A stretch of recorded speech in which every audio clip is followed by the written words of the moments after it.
Bismillahirrahmanirrahim. Assalamualaikum warahmatullahi wabarakatuh.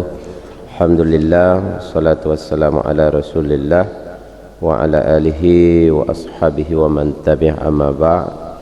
Raditu billahi rabba wa bil islami dina wa bi Muhammadin nabiyya wa rasulah. Jemaah sekalian, jemaah salat subuh yang semoga dirahmati oleh Allah Subhanahu wa taala, bahwa nak katanya pada hari ini kita sudah memasuki subuh yang kedua daripada bulan Ramadan, ya, daripada bulan Ramadan.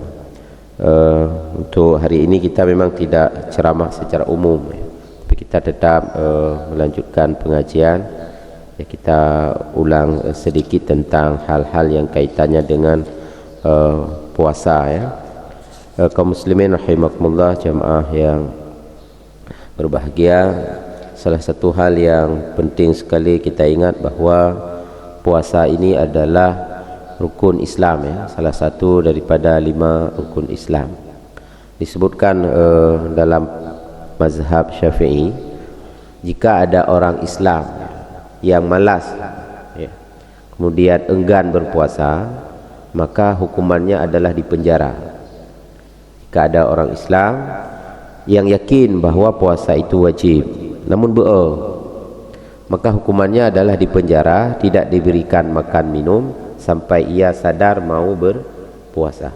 Itu hukuman bagi orang yang tidak melaksanakan puasa. Siapa yang melaksanakannya? Pemerintah tentunya, ya. Hanjit danyo tak cok tak drop urang ju hanjit, itu biar pemerintah yang melakukannya. Jika ada yang menganggap puasa itu tidak wajib, maka dia adalah menjadi kafir. Nah, ini 2 hal yang kedudukan hukum dasar dilihat dari puasa sebagai rukun Islam. Yang kedua, jika kita melihat diwajibkan berpuasa pertama kepada orang Islam, yang kedua adalah orang berakal. Kemudian orang dipahami orang berakal adalah orang yang sehat fikirannya, ya, waras, ya, tidak termasuk orang gila, ya. Kemudian syarat yang ketiga, ya, bahwa dia diwajibkan berpuasa adalah baligh. Baligh adalah sampai usia, ya. Apakah 15 tahun secara hitungan umur ataupun sesuai dengan kenyataan yang ada pada diri. Jika perempuan sudah mulai haid, jika pada laki-laki sudah mengalami mimpi basah, ya, mimpi yang wajibkan dia mandi. Kemudian ada kewajiban kita bagi anak-anak, ya.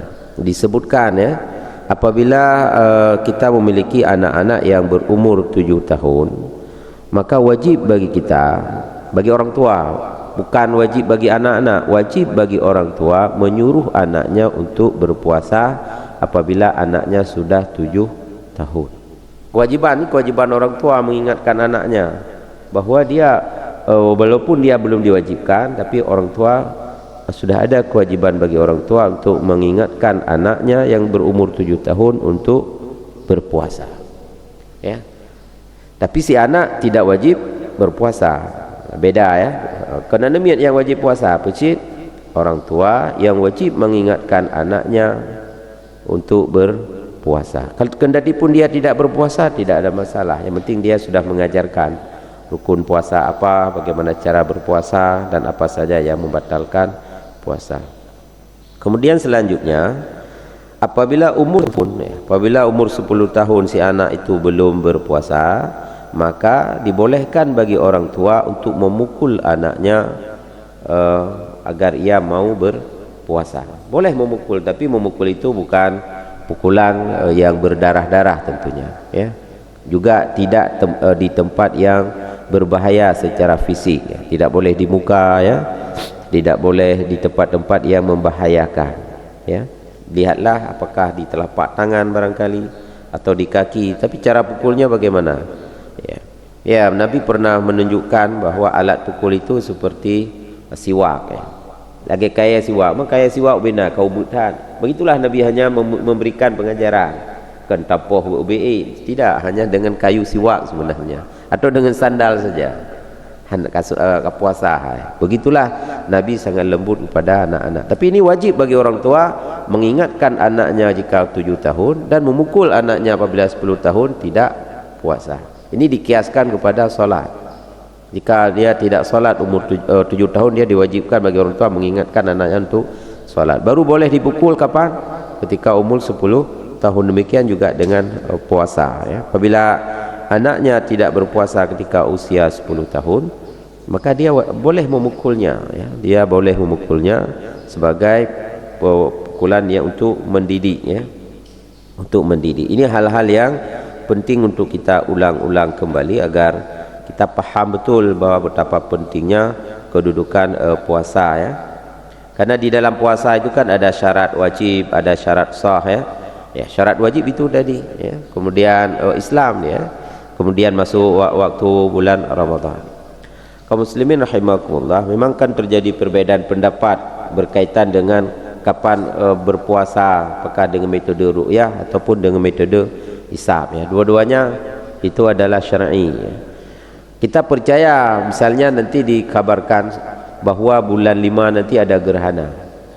Apakah kita percaya kira-kira tak penting menjadi gerhana? Tak penting, karena mengapa? Itu ilmu hisab. Ilmu hisab, ada pegahnya bulan menyebabkan terjadi gerhana, menyebabkan taurub posibloh, pasti itu secara hisab dia akan terjadi, dipercaya. Tapi kenapa ketika kita Ramadan kurang percaya terkadang? Hanya kan timbul pertanyaan cik bagi kita. Kata pegahnya itu terjadi gerhana bulan malam pula pos sekian berapa jam dia akan terjadi, ya. Kita percaya. Mengapa? Memang secara ilmiah akan bisa dibuktikan bahwa gerhana itu akan terjadi. Begitupun hisab sebenarnya. Tapi karena metode kita berbeda, tapi tidak ada masalah, ya. Kita tetap berpuasa pada 1 Ramadan. Bukan pada tanggal 12 Maret, kita berpuasa pada 1 Ramadan, ya. Karena metode penetapan yang berbeda, tapi sesuai dengan kaedah fikih, ya. Ketetapan pemerintah adalah yarfa'ul khilaf. Apabila sudah ada ketetapan pemerintah, maka tidak ada lagi perbedaan, ya. Qada'ul hakim yarfa'ul khilaf, ya. Kaedahnya jika sudah ada penetapan pemerintah, maka tidak boleh lagi ada perbedaan pendapat sebenarnya dalam hal apapun. Kemudian kaum muslimin rahimakumullah, hal-hal inilah yang penting untuk kita ulang kembali ketika di bulan Ramadan, ya. Kemudian disebutkan oleh para ulama, kedudukan puasa dan solat ini ibarat kalaulah ibadah kita seperti burung, ya, seperti burung, maka solat dan puasa itu adalah sayap bagi kedua burung tersebut, ya. Jika salah satunya cedera, maka burung itu tidak akan bisa terbang dengan baik. Begitupun dengan ibadah kita sebagai orang muslim, sayap kehidupan ibadah kita adalah solat dan puasa. Dibayangkan jika orang solatnya bermasalah, puasanya bermasalah, maka ibadahnya itu tidak akan memberi bekas. Tidak akan memberi bekas. Makna memberi bekas, tidak melahirkan kepribadian yang baik. Maka puasa ini adalah salah satu ibadah yang akan membentuk, melahirkan kepribadian kita yang baik. Makanya dia sangat dijaga. Sangat dijaga, mulai dari syaratnya, rukunnya, ya, kemudian hal-hal yang membatalkan puasa dan hal-hal yang menghilangkan pahala puasa. Kemudian agar puasa kita ini benar-benar bermakna, maka kita perlu melihat, memperhatikan yang pertama apa? Adab berpuasa dan sunat-sunat berpuasa, ya. Yustahabbu lis-shaim, dianjurkan, disunatkan bagi orang yang berpuasa beberapa perkara. Yang pertama as-sahur. Kita bersahur. Sahur itu tidak harus mesti makan. Ada orang yang memang tidak sanggup makan, hanya dengan seteguk air saja sudah dianggap sahur. Nah, itu yang penting. Sahurnya adalah waktu. Tidak mesti makan. Ada orang memang tidak perlu, dia tidak sanggup makan di waktu sahur. Tetapi cukuplah dianggap sahur itu dengan hanya meminum seteguk air sahaja atau sebutir kurma saja, ya. Wa in qalla, walaupun sedikit, ya, sahur itu walaupun sedikit, walau jar'atan, walaupun hanya seteguk air, walaupun seteguk air itu sudah dianggap sahur. Tidak mesti harus makan sebenarnya sahur itu. Ya, ada kegiatan kita bangun, apakah kita hanya sekedar minum seteguk air kemudian kita beraktivitas solat, itu sudah dianggap bersahur. Kemudian kata Rasulullah, as-sahur tasaharu fa inna fi sahur barakah, ya. Bersahurlah karena pada waktu sahur itu, kita makan sahur itu penuh dengan keberkahan. Ini sabda Nabi, ya. Kemudian yang paling bagus kapan kita sahur? Wa ta'khiruhu li akhiril lail. Dia adalah pada akhir malam. Akhir malam artinya katakanlah, ya, kalau Nabi itu antara sahur dan subuh, Nabi itu sahur, kemudian antara sahur dan subuh Nabi itu kira-kira kalau kita baca ayat Quran 50 ayat. 50 ayat berapa menit kira-kira? Begitulah Nabi makan sahur antara waktu subuh dan makan sahur beliau. Kalau kita baca ayat Quran sekitar 50 ayat. Ayat-ayat yang tidak terlalu panjang, juga bukan ayat yang pendek. Artinya antara 10 menit sebelum subuh sebenarnya itu sahur Nabi, ya, sahur Nabi. Dan kemudian tidak dianggap sahur kalau belum 1/2 malam. Misalnya kita makan jam 11, jam 12, taniat ke sahur, tidur itu belum terpenuhi makan atau bersahur. Sahur itu setengah malam yang kedua, katakanlah mulai atas jam berapa, jam 2, itu sudah baru dianggap sahur. Kalau jam 12 pejebunya belum sahur. Itu harus dijaga betul. Nah, urut ke mana? Bedah pejebu 12 itu belum sahur, tak niat sahur, karena bukan sahur, tak niat pun tidak sahur, tidak menjadi sahur. Kemudian kata Nabi lagi apa? Ista'inu bi ta'amis sahri ala siyamin nahar.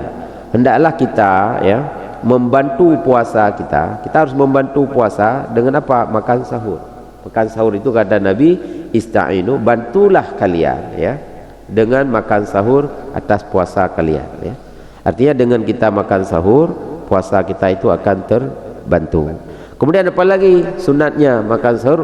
Yang kedua, wa biqailulah, ya, wa biqailulatin nahar ala qiyamil lail. Ada dua sunnah kita di bulan Ramadan, ya. Pertama sahur untuk membantu puasa. Yang kedua tidur qailulah, tidur di waktu siang sebentar menjelang zuhur, kita tidur sebentar untuk membantu kita agar bisa kuat berdiri untuk salat tarawih. Ada dua sunnahnya. Sunnah sahur untuk membantu kita agar kita bisa kuat berpuasa. Sunnah tidur ketika siang agar membantu kita kuat dan mampu salat tarawih. Itu hadis Nabi, hadis riwayat oleh Imam Ahmad, ya, Imam Ahmad. Kemudian dalam hadis yang lain disebutkan as-sahuru barakah, ya, sahur itu penuh dengan berkahan.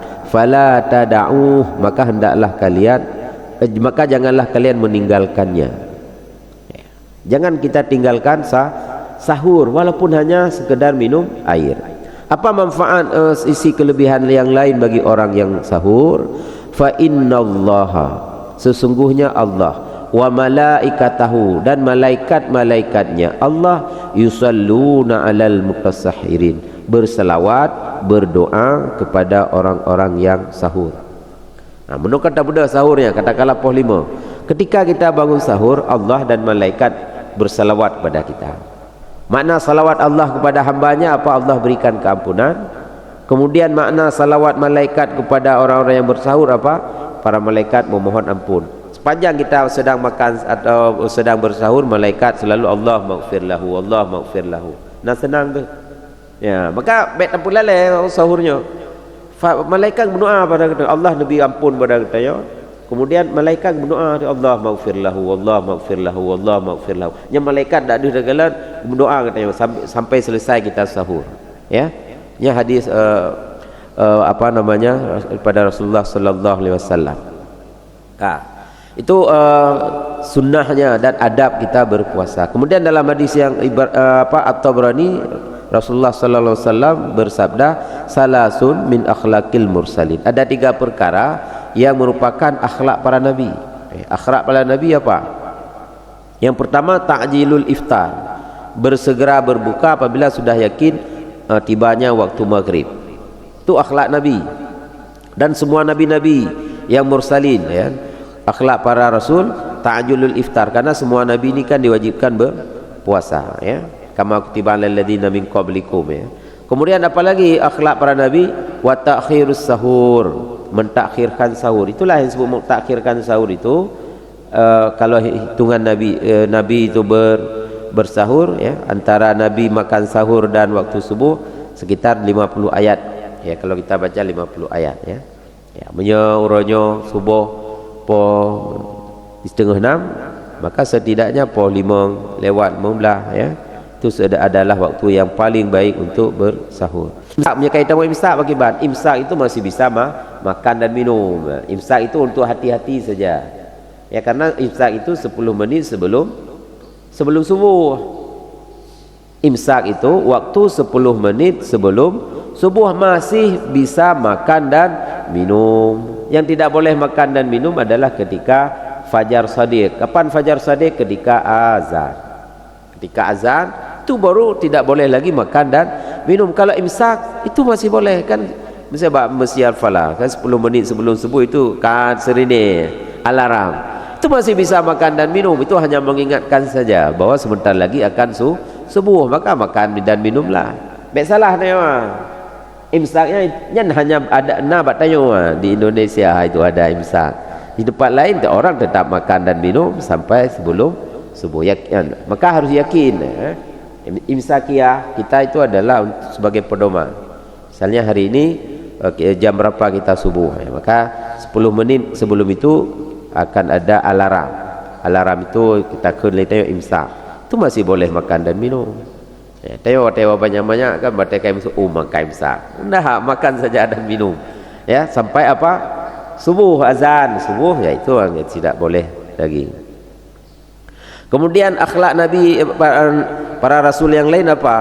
Ta'jilul iftar, menyegerakan berbuka, wa ta'khirus sahur, mentakhirkan sahur. Ini semua nabi yang berpuasa, ya. Rasul yang berpuasa itu mentakhirkan sahur. Kemudian akhlak nabi yang lain adalah wa wada'al yamin 'ala shimal fi shalah. Para nabi ketika salat, rasul ketika salat meletakkan tangan kanan atas tangan kiri di dalam salat. Ya, sunnah para nabi, kan hanya Nabi Muhammad.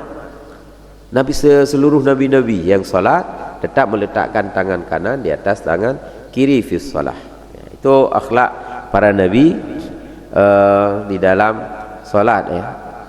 Kemudian hadis yang lain, la tazalu ummati bi khairin, ya. Senantiasa umatku akan mendapatkan kebaikan, ma'ajilul fitra wa akhirus sahur. Kebaikan apa? Kapan kita selalu mendapatkan kebaikan? Sepanjang kita segera berbuka, ketika tibanya yakin waktu kita berbuka, kemudian mentakhirkan sahur, ya. Apa yang disebut dengan menyegerakan berbuka? Menyegerakan berbuka adalah ketika yakin kita matahari sudah tenggelam, ya. Biasanya kalau kita tanyakan pada urun-urun pegawai imsakiyah, ketika misalnya hari ini kita maghrib jam 6.52 misalnya, itu sudah sangat ihtiyat sebenarnya, ya. 2 minit ya, sebenarnya 50 sudah bisa berbuka, tetapi kenapa ada 52 misalnya? Itu untuk berhati-hati, itu berhati-hati. Maka jika kita lihat imsakiyah kita itu sudah sangat hati-hati. Jika sudah sampai jamnya sesuai dengan di imsakiyah, itu sudah bisa berbuka, ya, berbuka. Mana lebih sunnah, ya, berbuka dengan solat, ya. Mana lebih duluan? Apakah kita solat dulu atau berbuka dulu? Berbuka terlebih dahulu, berbuka terlebih dahulu. Ketika kapan kita ta'jilul fitri? Inda taikinil ghurub, ya, wa qabla shalah, ya. Sebelum salat dia, ya, buka dulu baru salat. Buka walaupun dengan seteguk air atau dengan kurma, yang sunnahnya dengan kurma yang basah, ya, atau dengan air. Nah, ya. Kemudian kata Nabi, wa yundabu ayyakuna ala ratbin, hendaklah disunnahkan kita berbuka dengan kurma yang basah, ya. Kemudian atau tidak ada kurma basah, kurma yang kering, atau yang manis, atau dengan air, ya. Kalau kurma berapa? Wa ayyakuna witran, ya. Dan hendaklah ada, ya, kurma yang kita makan itu atau kita minum itu 3 teguk, atau kalau yang manis itu punya kuih apa atau apa yang manis-manis itu, atau yang namanya kurma 3 butir ya. Nah, itu adalah sunnah berbukanya. Wal fatru qabla shalah, berbuka sebelum solat itu afdalun, lebih baik ya. Baik sembahyang maghrib berbuka dulu kemudian solat. Itu sunnahnya ya. Sunnah ya. Kemudian apalagi yang penting bagi kita ketika kita buka, setelah berbuka ada sunnah yang lain yang tidak boleh kita lupakan. Apa sunnah lain? Ad-du'a akibal fitri bil maksum ya. Kita berdoa setelah berbuka. Berdoa itu setelah berbuka, bukan sebelum berbuka. Tak baca Allahumma lakas sumtu wa bika amantu ala rizqika aftartu alaika tawakkaltu wa bika amantu, atau dhahabat dhama'u wa talatil uruku wa sabatal ajru insyaallah, bukan sebelum berbuka. Bacalah bismillah, berbuka baru baca doa.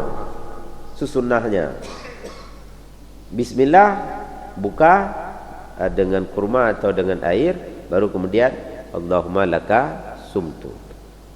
Yang ladum baru berbuka, tidak. Doa itu namanya setelah berbuka, bukan hendak berbuka, bukan doa hendak berbuka, doa setelah berbuka. Dan kata Rasulullah sallallahu alaihi wasallam ya, doa setelah berbuka nyola ya, lakasumtu Allahumma lakasumtu, nya juga doa, atau dhahabat dhama'u wa talatil uruku, atau naci doa yang lain, ya wasi'al fadli ighfirli alhamdulillahilladzi anani fasumtu wa razaqani fa aftartu. Letak doa sebenarnya itu semua doa berasal dari hadis Nabi. Apa yang kita hafal hari ini, Allahumma lakasumtu, maka bacalah doa itu setelah berbuka dia, bukan sebelum berbuka, setelah berbuka ya.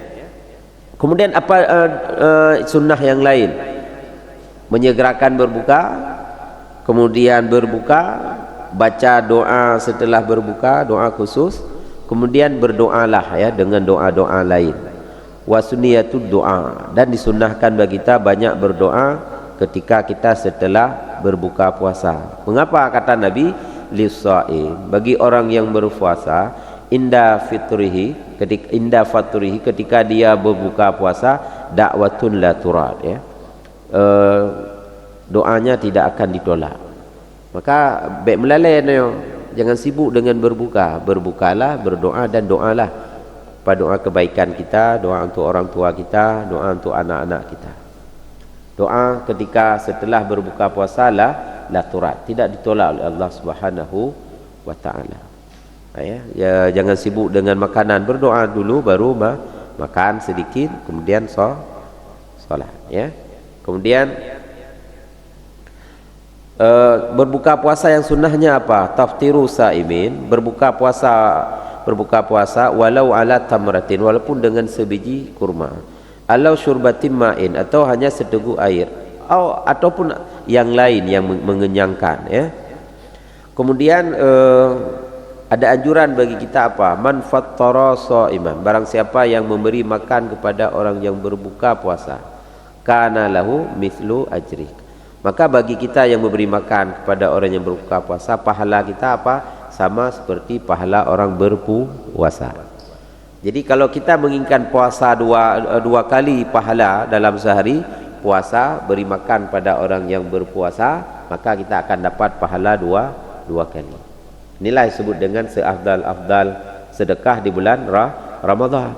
Misalnya seorang suami, kita cari nafkah siang malam, jauh laut, jauh ugli, jauh ulang, atau di pasar, kita beli makanan, kita bawa pulang ke rumah, maka suami dapat pahala berapa kali? 2 kali. Maka tidak boleh malas menjadi suami. Mengapa? Kita bawa nafkah, kita letak pahala uraga. Tapi padun roi rumahnya naurina. Yang pulau nama tuan, ayah tuan kalau ayah nak iklim minta rezeki tayobi, kana tu nak tanggung ke melintir lah padun roga, padun pahala.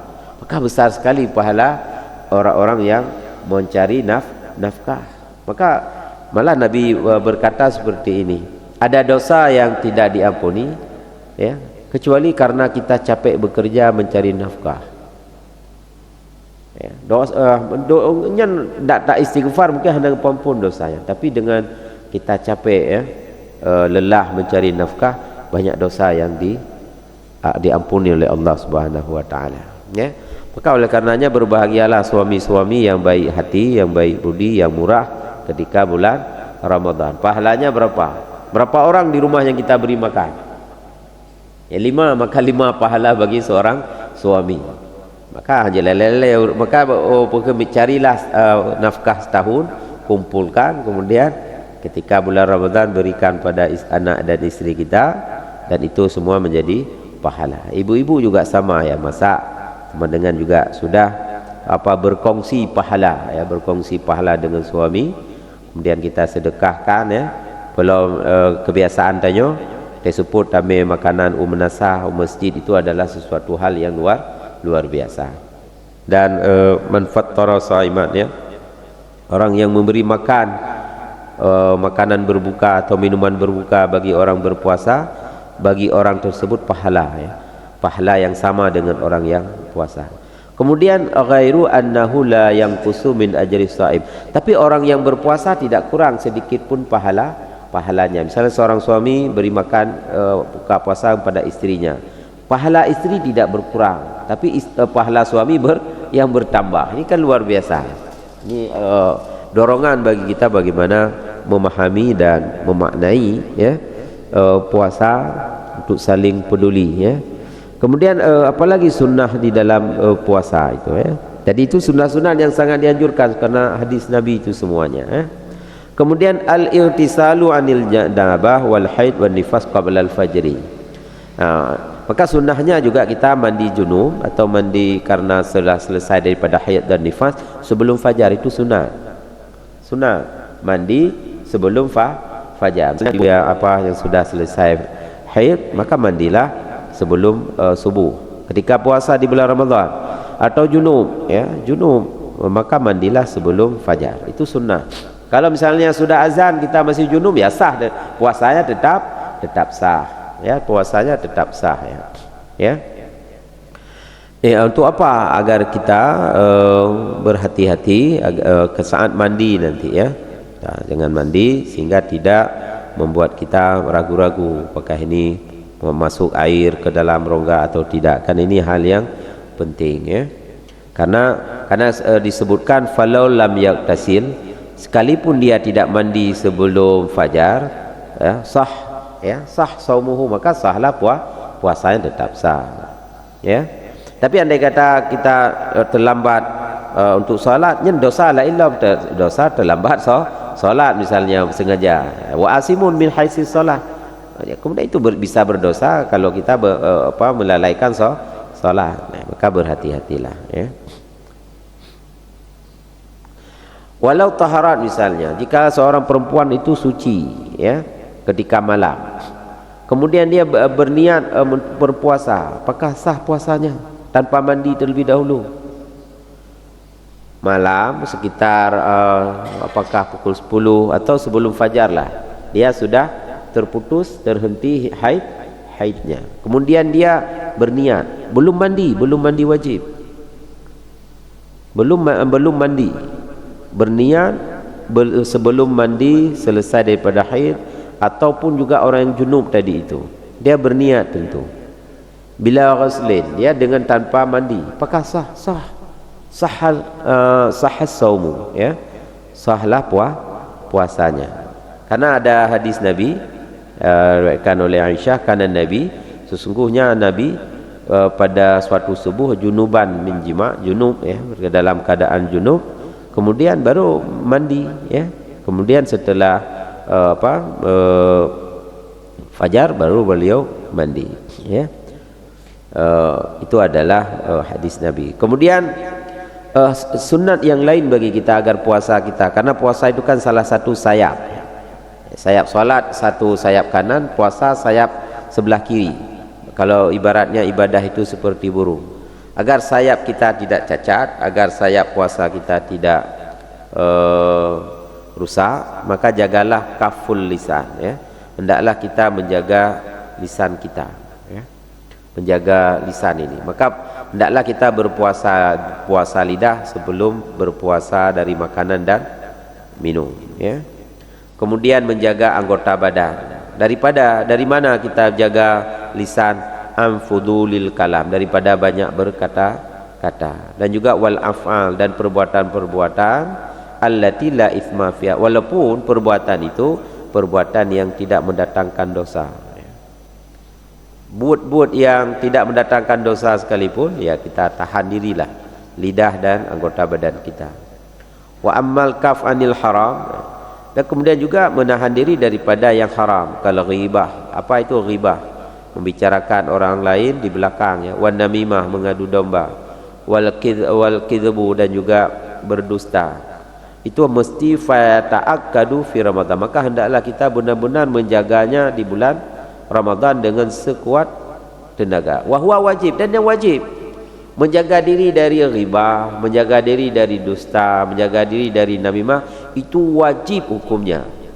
Wajib apakah di dalam bulan Ramadan atau di luar Ramadan. Tetapi di dalam bulan Ramadan harus lebih kuat kita menjaga diri kita, ya. Karena kata Rasulullah, man lam yada' qaulaz zur, barang siapa yang tidak menjaga perkataannya dari perkataan dusta, kemudian melakukan perbuatan-perbuatan yang tidak baik, maka Allah falaisa lillahi, maka Allah tidak berhajat fi ayyada'a ta'amahu wa syarabahu, maka Allah tidak akan melihat puasa kita, tidak akan menilai puasa kita, ya. Kemudian rubba shaim hidduhu min siyamil ju' wal 'ash wa rubba qa'imin hidduhu min qiyamis sahri. Betapa banyak orang yang puasa tapi dia hanya lapar dan dahaga saja. Betapa banyak orang yang berdiri salat, dia tidak mendapatkan apa-apa kecuali kelelahannya saja. Itu di bulan Ramadan. Banyak orang yang puasa tapi dia hanya dapat gerah saja, ya. Kemudian juga ketika malam, betapa banyak orang yang berdiri ketika malam solat malam atau solat tarawih, tapi dia tidak mendapatkan apa-apa. Mengapa? Ya, karena dia tidak menjaga lidah tadi. Dia hanya capeknya saja. Min qiyamis sahru, kecuali dia hanya capeknya saja, lelahnya saja, ya. Kemudian kita juga fala yarfas, jangan berbicara yang kotor, wala yaskhab, jangan mencaci, ya. Fa in syatamahu, jika ada orang yang mencaci, maka kita menjawabnya ini shaim, saya hanya berpuasa, saya sedang berpuasa.